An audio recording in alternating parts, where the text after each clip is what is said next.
Martin, on 90 minutes on Tuesday evening, you must have thought we were going out of the FA Cup until Kieran Richardson came up with a wonder strike. Yeah, that's what I thought. I was thinking of going to the manager and shake hands with him and being gutted to go out of the FA Cup. And then, because we didn't manage the ball up to Brede, and that was not the first time, And even I wanted to do that, it's an easy one. And we had a problem with that, to get the ball up to him. And then last kick of the match, 10 seconds before the end, they managed to give that ball and it came back from my header and he striked. And he had an unbelievable strike and he's capable of doing that. So I was lucky, to put him on, because that was, sometimes I've got that thing, maybe 1 in 5, a little image that he can do something or another player can do something. And sometimes it comes off. I think we are probably in the top 3 with the substitution, scoring goals. So that was, I was lucky again. There seemed to be a fantastic team spirit towards the end of that game. It was a real, whilst on 90 minutes we could have been out of the FA Cup, for the next 30 minutes there was a kind of galvanisation. Everybody really was fighting to get through to the next step of the competition. Yeah, although we know that we have a difficult tie against Man United, we wanted to show everyone that we can be a winning team. And that is the only thing we lack, because we had more possession than them. We didn't play fantastic, but I think we did okay. And we had initiative. We had 65-70% of the possession of the ball. And it was not easy to play there because it was a difficult pitch, but still, we lack that little thing, and it's probably getting a bigger and bigger thing over the last 4 or 5 weeks, that we need a mentality to score that goal. Because if you don't score the goals, you can always concede, and that is what happened again, in the 84th minute against Blackpool. Of course, it's not an easy game, but if you score the goals with the quality we've got with Rodallega and Petric, and on the flank, I think we are able to score goals, but you need that bite and eye of the tiger to score goals. And if you got that, there's no problem, because we were the better team, to be fair. And we looked a bit predictable again, over the flank, get crosses in, corner kicks, blocked crosses, and that is a problem, And last year we didn't have anybody over the left side, and Clint was playing on the inside, but he had his shots in, he was productive, and that is what we need. We need to be more productive. And it's a mentality thing as well. It's not that we've got a bad mentality, because after the game you saw the people, our players and our fans, because I saw them after 90 minutes, 1-0 down, I saw fans leaving, So that is not what you like. But of course they had to go to their trains or go back to London. But I saw them coming back, when we scored, because they wanted to be there and to celebrate with us, and that is what we did. So it was a great feeling after the game, and you saw that the spirit is good, but that is probably a good spirit is not good enough. Sometimes you need that urgency, that mentality to score for your team, and that is what we lacked. The last 3 goals have come, 2 from Yorgos, 1 from Kieran, and they've all been strikes out of nothing. How do you rectify that problem, which is the productivity in front of goal? How does that change from scoring goals for fun almost at the beginning of the season? If you look at all the stats, we are better than last year. But of course we're not. Last year, we could get the ball into the box with different players, of course. Of course, Brian can do that, and other players could do that, and Musa could do that, and Clint can do that. But we still got the players who can do that, but it's a bit predictable. Because last year we didn't play with 2 flank players, now we do. But you need the extra quality as well, like Kaka. He didn't have a great game against West Brom, but he scored his goal because he had just his runs, right moment, and it caused them problems. But if you play like us, over the flank with all these crosses in, probably it's a bit too predictable. So I have to instruct the team, and they have to play a bit different to get more out of the situations. Like Giorgio, for example, he had his first shot in, and he scored against Blackpool. He scored against Wigan with his shot. Well, how can you score goals from crosses, take the ball, being at the end of them, and have shots in? And so we need to get the ball on the edge of the box and in the box and be creative, because against Blackpool at home we had 35 or 40 crosses in, and we couldn't score. That is why we had to go there. That was the reason that we had to go there.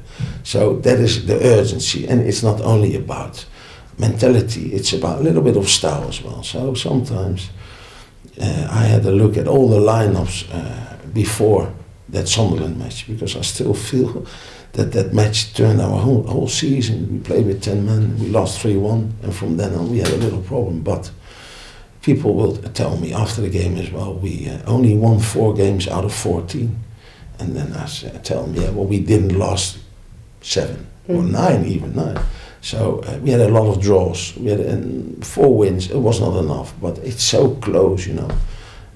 Being successful or not being successful. We are still looking for the right balance. And of course we got good talents, Kieran Fry, Kaka, Briggs.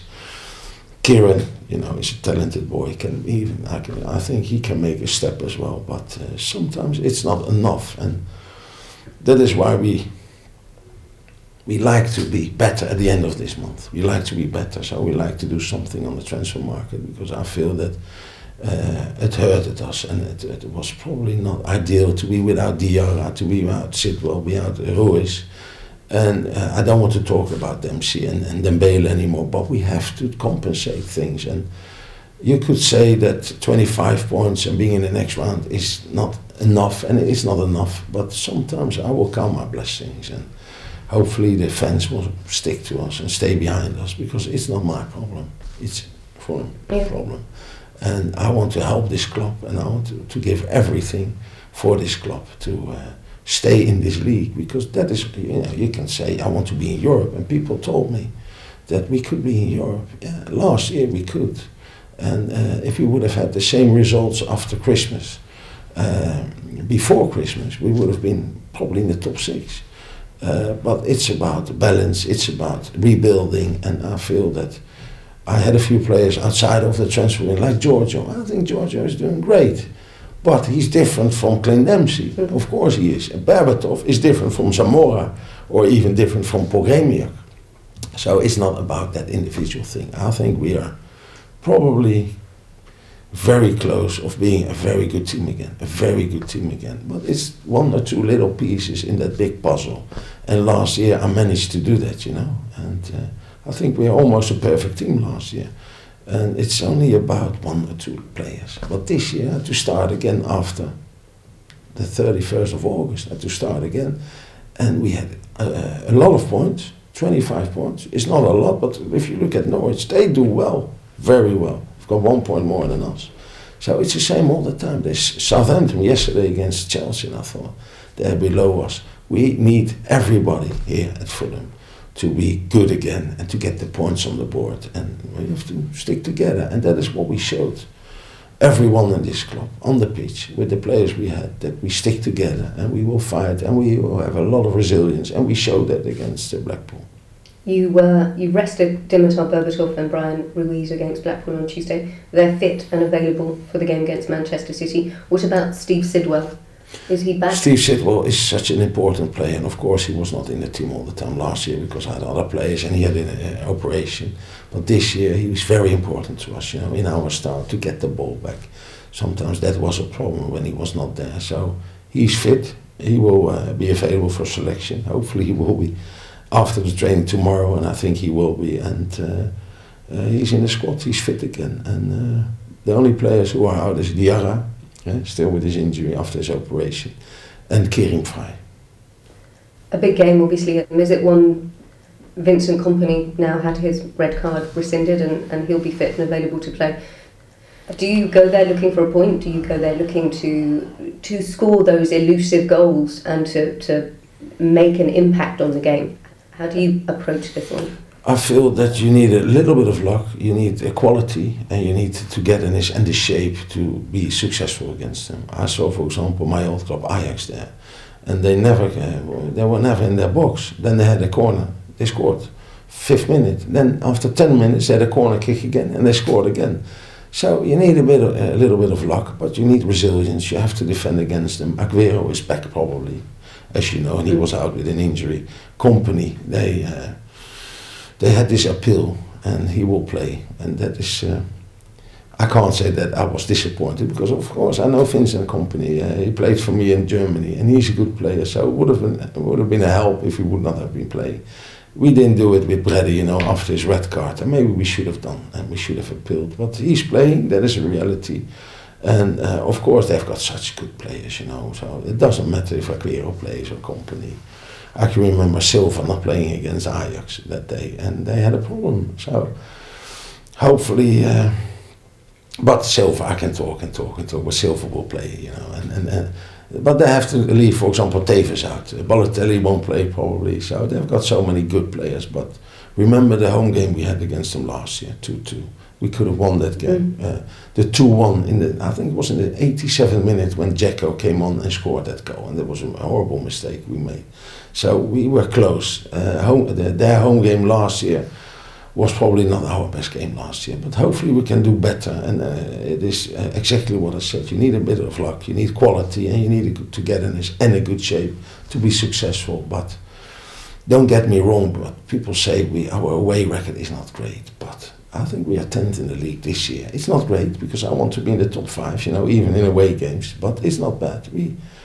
We managed to win our last 2 away games, and I think QPR was very disappointing, but I can't remember a lot of away games which were disappointing, and we were okay, you know. We let ourselves down in the home games, but I don't think that in the away games we were very bad. So that is what we know, and that is what we try to do. Have maybe a point in a away match against Man City would be nice, but God knows what happens, you know. So hopefully we will always go for a win.